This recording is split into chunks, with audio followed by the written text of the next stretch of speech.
Noli me Tangere, written by Jose Rizal. Chapter 25. At the Philosopher's House.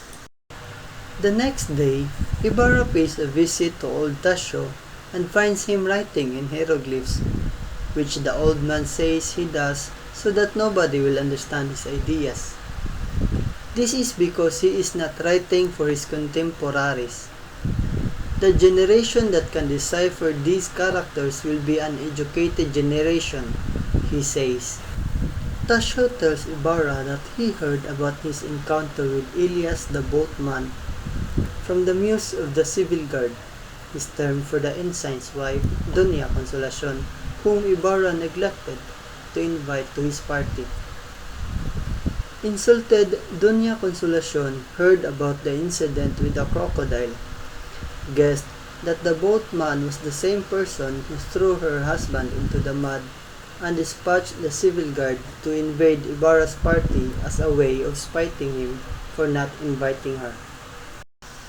Ibarra turns his attention to his plans to reform San Diego, telling Tasio that he intends to build a new school and asking for his advice, since Tasio always helped Ibarra's father navigate tricky situations. First, Tasio tells Ibarra to not come to him for advice anymore, since the majority of the town thinks he is a madman because of his secular posturing and his commitment to reason. People believe that madness is when you don't think as they do, which is why they take me for a madman, he says.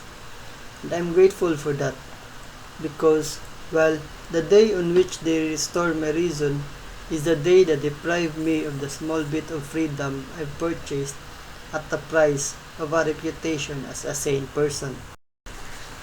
Tasio's second piece of advice to Ibarra is that he consult the town's influential leaders, including the priest and mayor.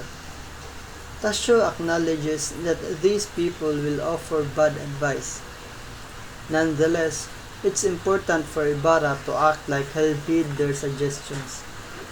Ibarra asked, "Can't I carry my idea forward without a shadow hanging over it? Can't good triumph over everything, and truth not need to dress in the borrowed clothes of error?" Still, Tasio insists that Ibarra's plans to build a school will only be met with scorn unless he gains the approval of the church and government. Eventually, Ibarra admits his belief that, though the government abuses its powers and overlooks the tyranny of the Catholic Church, it is working to introduce reforms that will correct these things. Tasio points out that this is worse, because reforms from high places are undermined at lower levels thanks to vice everywhere. Tasio urges Ibarra to kiss the hand of the country's reigning powers in order to bring about good in San Diego. When Ibarra replies disgustedly that these same powers led to his father's death, Tasio says, "If you hold on to those memories, abandon the task you have set before you." After a while, Ibarra accepts that the old philosopher is right, resolving to sacrifice his dignity in order to pull off his project. So let's go back and analyze every pages. To explain deeply in this summary, Tasio is already a figure that represents isolation from his own community, given his commitment to rational thought over church-ordered policy. But his insistence upon writing in hieroglyphics highlights his intellectual solitude.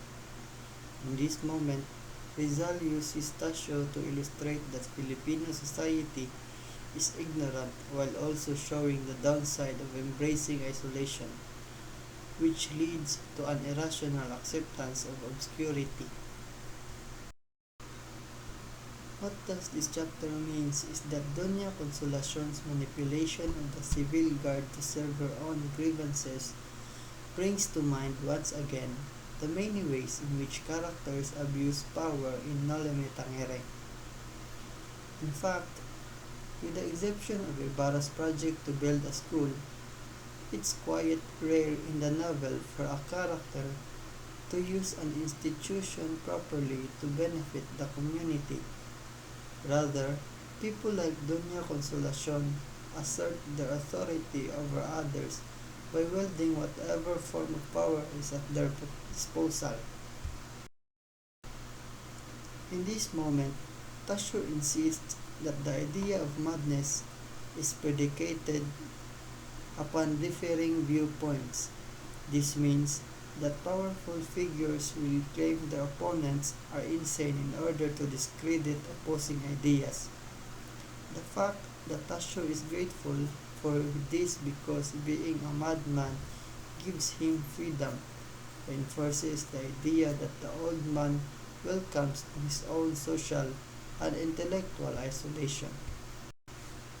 In this chapter, we can tell that Tasho's argument that Ibarra must gain the church's support before building the school is interesting because it implies that, despite his own affinity for the freedom that comes along with isolation, Tasho recognizes that an individual can bring about change if he is labeled a madman.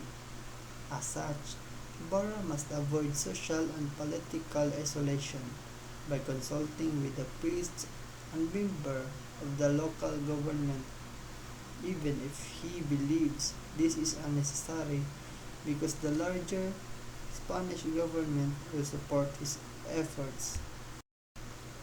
In this moment, Tasho shows Ibarra that sometimes submission and subservience can be used tactically. In other words, if Ibarra swallows his pride, he'll have a better chance of reforming his country and its system of education. Revenge, it seems, doesn't lead to true change. Rather, Ibarra must focus on how he can work with his enemies to improve the Philippines. That is the end of chapter 25. Thank you for listening.